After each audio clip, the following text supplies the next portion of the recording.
What does this say about the momentum in video on demand? Here with me to discuss, Robert Thompson. He's a director at Syracuse University's Center for Television and Popular Culture. Professor, it's great to have you here, Robert. What do you think? 2 times the price of Netflix, is it really enough to woo some people?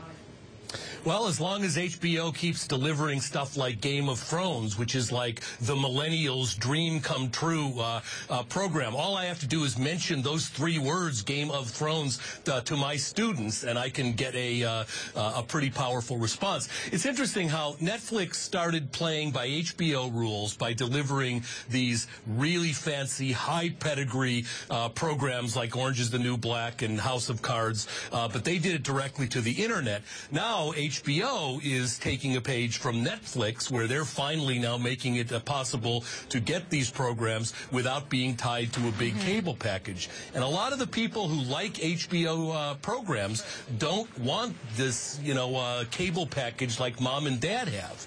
Yeah, no, that's a good point. I have to say, I would be tempted to cut the cord if this wind up working out. What was interesting, though, is that HBO could also wind up going to other providers like a Roku, even Xbox or PlayStation. Apple doesn't seem to share, though, so I was confused as to if Apple would allow that.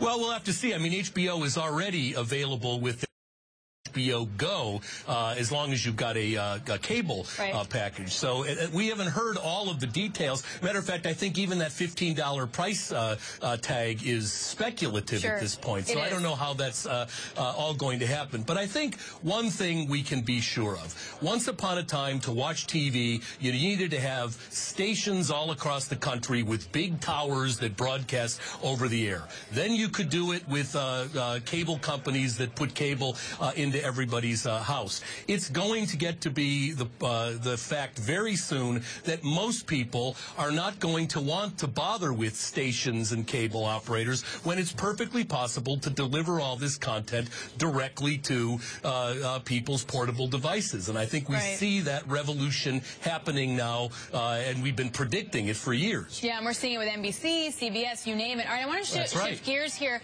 a little bit to sports. Professor, nobody really has their pulse to the Syracuse community more than you do, and it was really dealt a tough blow for men's basketball program today. What is your response to the NCAA suspending your head coach and taking away the 108 wins? Well, the 108 wins, I guess that means asterisks or whatever. I don't know how that's going to actually impact. The coach being suspended for all those games, those ACC games, that's going to be felt very deeply.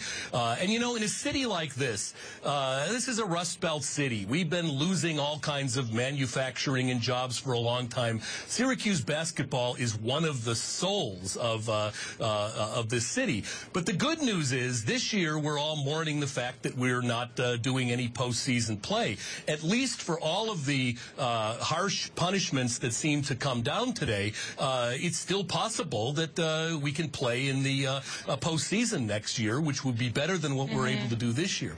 I'm wearing my Syracuse tie, and I think I'm not allowed to wear these colors after the 2000 season starts. You're being very positive. Thank you so much, Robert Thompson. We appreciate you joining us. We'll be right back.